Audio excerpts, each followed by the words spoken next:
Okay, so you've had the interest in the really exciting stuff now. We're going to talk about personal statements, which might not be as exciting, but it may be useful for some of you here today. I believe as well, which we didn't introduce as well, in the background we have our outreach and recruitment coordinator, Lindsay, who's in the background. So if you're a schools or college provider, teacher, you might have interacted with Lindsay, but do get in touch after this if there are other things that you want. We have a lot of experts here at Huddersfield. Danis is one of them. And that's one of our unique sort of selling points, I guess, that everybody who teaches the students are as passionate as Danis is about the subjects that they're experts in. So that was that. I'm sure for a lot of you that was a little bit uncomfortable learning about some things you hadn't thought of, and for me it was as well. That was eye-opening to me as well. So if you have any questions, we will be able to. If you get in touch, we'll be able to share Danis's email address as well with you.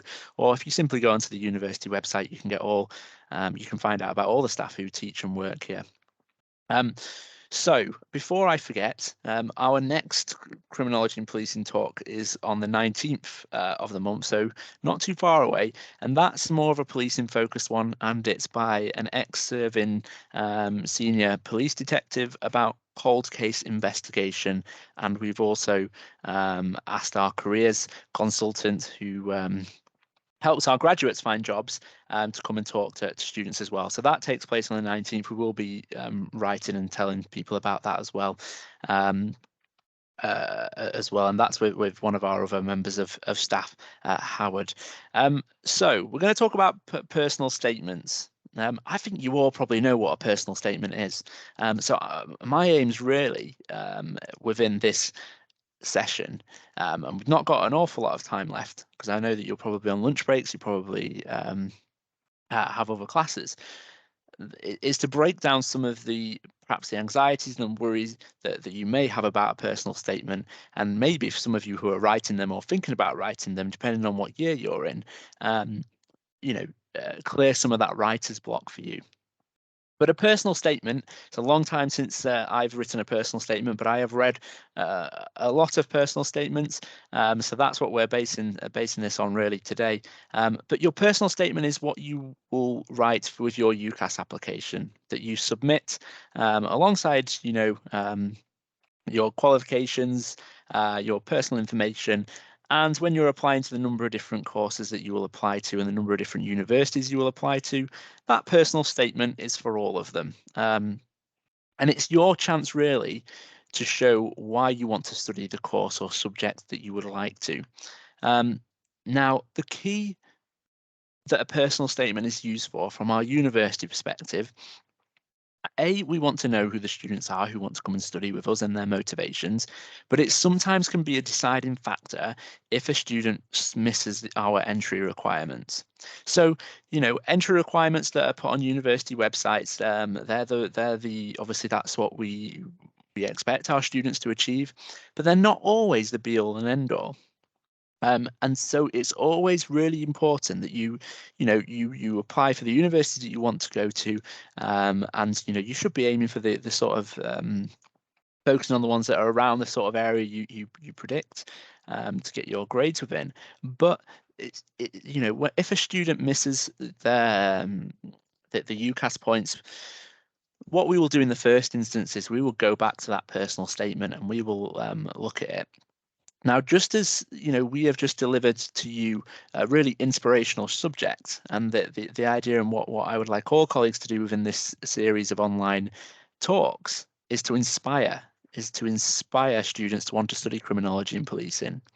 What you need to do in a personal statement is demonstrate your passion for why you want to study the subject.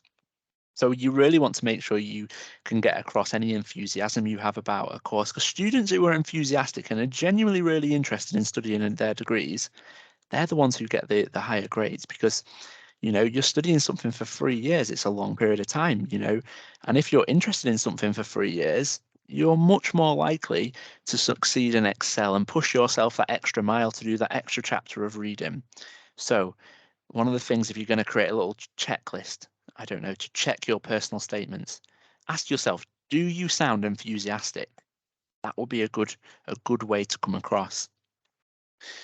You also want to try and demonstrate that you have an understanding of what the course may be about, and why you want to study it. So this one can be sometimes a little bit difficult because you might be applying to a couple of different courses. So you might try to focus on some of the areas of similarity across those courses. A lot of courses do share similarities, whether you were going to choose to do a criminology with law, or criminology or police investigation, or a professional policing qualification, or even psychology or sociology. They all have some similarities. They might have shared modules. They might have modules that you think are interesting. All universities that you apply to, I would hope that that any student listening would really like the sound of Huddersfield and come to us, of course. But if you go somewhere else, you can find all of the modules that most universities teach you in their open day prospectuses on their website. Maybe talk about some of those modules or talk about the topics. But show some awareness of what the course is and why you want to study it. Perhaps you're studying criminology right now. Perhaps you're studying psychology right now, or sociology, or public services. Whatever it is you're studying, you can guarantee that part of that qualification you will be taught within a university degree. So demonstrate how your previous studies really relate to the subject. Maybe you do exceptionally well on a particular aspect of your A-level or your BTEC that's related to that course. Shout about it from the rooftops. If you don't do as well overall on something, but you've got a real strength, maybe it's a research methods or something within psychology. That's really important for every social science degree. Tell the universities about it, because that will be useful.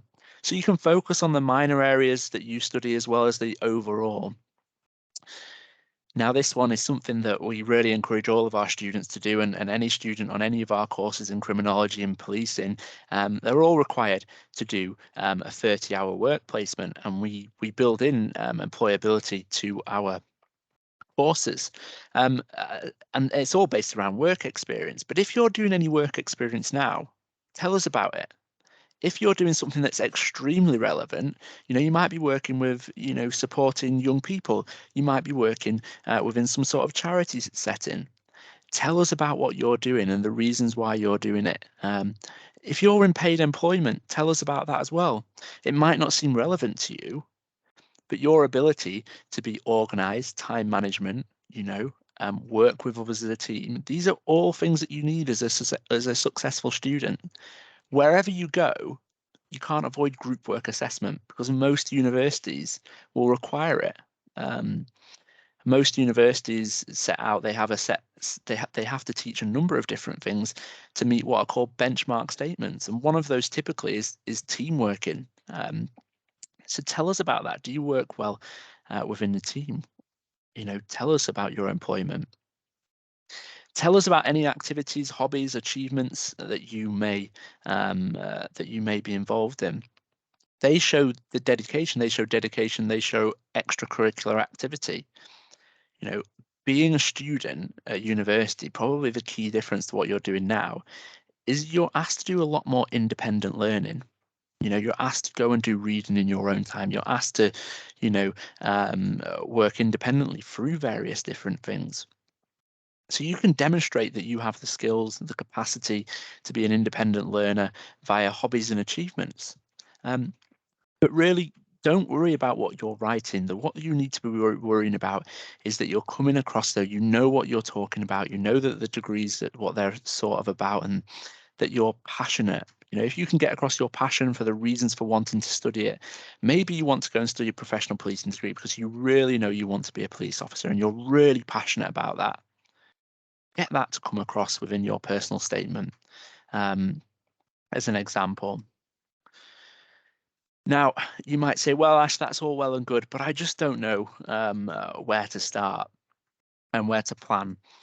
Well, a tip that I always like to tell any of our students is when you start writing something, just write what comes naturally to you and edit it towards the end. You know, writing is a process of editing, refining, and moving forward. Whenever I write anything, whether it's for inclusion in a textbook, in a journal article, I write as much as I can, as quick as I can, and I don't worry about it too much.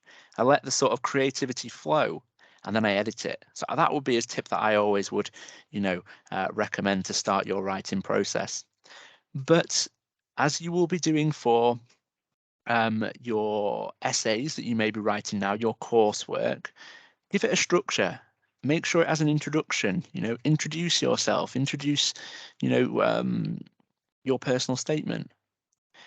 Outline the main body. So you might have a couple of different paragraphs which all outline different points, and summarize it. Conclude it. What I always say to students is, my knowledge as a psychologist is that whatever you should write, your conclusion and your introduction should be the best possible parts of anything you ever write. Now, the reason for that is the effect that has on our memory. The last thing that the reader reads wants to be the strongest bit. So leave it with a really, you know, a bit like Danish just did there. It was he sort of left you with something to think about, made us a bit uncomfortable, but you'll remember that. Take similar advice for your personal statement. Use online guidance if you're stuck. Use the UCAS, a personal statement builder. And remember, you only have one personal statement, but you use it for all the university and courses. So you've got to bear that in mind. And to be very honest with you, don't stress about that too much. As a university, we know that. We know that you'll be applying to 2 or 3 different courses, maybe 2 or 3 different universities. We expect that. But if your passion for the subject comes through, or your extracurricular activities shine through, that's what we're looking for. Obviously, the earlier you start, the better. But again, you know, we all work differently, and that's kind of one of the beauties about university as well. You know, you work independently, and that's something to consider. I've already talked about many of these different bits, so I'm going to leave some more time for questions at the end. But use your work life and experience. I've talked about this already. We are not expecting you to have changed the world, to have worked within a prison, or to have been, you know, shadowing police officers when you come to us. So you don't need to worry about what it is that you have done before. You know, whether you have worked in a shop, whether you have been a babysitter, whether you have just studied during the pandemic, which all of you will have. You know, you are from a cohort of students who have had to be taught entirely online, who have had their education interrupted, yet you're applying to go to university, yet you are going to get the fantastic grades that you are going to go on and achieve. I didn't have to do that when I was studying. Most graduates who have graduated over the past 2 years didn't have to do that. You know, you're applying to us from a time where you have shown exemplary determination and adaptability, you know, to be adaptable. And you know, you can talk about that. Any of the jobs that you do, don't sort of say, well, that's not relevant, or you know, it's just babysitting, or it's just working in Sainsbury's or whatever. And I use Sainsbury's because when that's what I did when I was 16, 17, a long time ago. But the skills that you will develop, communication, teamwork, time management, responsibility, problem solving, these are all things that we need in our students. Coming to university, and what I said 2 weeks ago to our first year students who have just started, it doesn't matter what grades that you are on at A level or at GCSE. Studying at university is independent learning. If you engage with support services, you do the independent learning, you know, there's no ceiling on what you can achieve. So that's why we're looking in those personal statements for motivated students who can show some independence. Try and get that across. You know, that's the sort of thing that we will be expecting. But there is a balance. We've got to maintain a balance, try to make sure that it's personal but professional. So think about why you want to study the topic area, and there's some examples on the slide there that you can you can come back to. I've talked about being passionate, but be wary of using humour or quotes I would say avoid quotes. Don't use quotes. We want your words. We want to hear from you. Okay. Humor is a bit like beauty. It's in the eye of the beholder. What you think is funny probably doesn't come across as funny on paper, so be cautious of that. And always check spelling and grammar throughout. So make sure you proofread it. Make sure you perhaps get some advice within your schools, if that is possible, to go through your personal statements. But if you're unsure, come back to this talk. Come back to go to other universities' talks. But the main thing, come across as passionate. Try to be professional. Tell us about anything that shows independence. Make it clear that you understand what the sort of courses are about and that you have the skills to succeed at university. That is a willingness to learn and independence. That's what we need. That's all we need from you. And there's lots of other tips that you can see on the screen here, but come across as passionate, and I think that will really help you. So we do have a little bit of time. I've sort of caught us up a little bit as we were running behind. We've got 2 minutes left, so do feel free to put some questions in there. And while you're coming up with some questions, maybe it's about Huddersfield, maybe it's about our courses, maybe it's about personal statements. But I just wanted to go over some of the courses that we study. So the various different topics, the various different courses that you can come to us for within our division. We study criminology. We do a criminology with law, which is taught between ourselves and the law school. We do a policing and investigation degree, and we will soon be having a professional policing degree as well. So we have 4 different undergraduate offering courses, which can lead on to postgraduate study as well within those fields. But our key and unique selling points, I would say, is the access to the experts. We do exceptionally well within what's called a research excellence framework, which means that we, all of the staff that that will be taught by are experts within their field.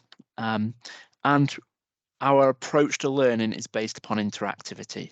So you won't be sat in a lecture theatre being talked at for 2 hours every week. You can expect to be involved in the learning process, whether that's through using technology enhanced learning, whether that is through what we call gamified learning or hackathons. All of our teaching is interactive, and that's one of the things that we're talking about within this series.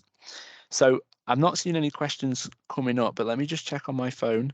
The other topics that we do have some on-campus outreach events that we will be sharing with you as well, which are called hackathons, where we're going to have some guest speakers coming in from the prison service to come and talk about the problems of prisons. And then we're going to be putting students and colleges from different schools or colleges against each other to try and come up with a solution to that problem. And that's called a hackathon event. Lindsay will remind me of the details and perhaps put it in the chat. But if you're interested in coming down and seeing our fantastic campus and meeting some more of our team, please do sign up for those events. We will have another one in policing. I think that's much later in the year. And there'll be some more online ones, but it's an open book. If you would like us to do anything online bespoke for your school or college, do get in touch with Lindsay. We're very happy to do that. But if you've got no more questions, thank you very much for your time. My name's Dr. Ashley Cartwright. So if you do have any questions and you just want to put them in an email, please do get in touch with us. And you can always come back to this meeting chat where there'll be some links in there. And the recording, Tony, what we'll do with the recordings, because I've realised what you said there, I don't think Dennis understood. They take a little bit of time before we publish them, okay? So what we will do, the best thing to do is to contact Lindsay.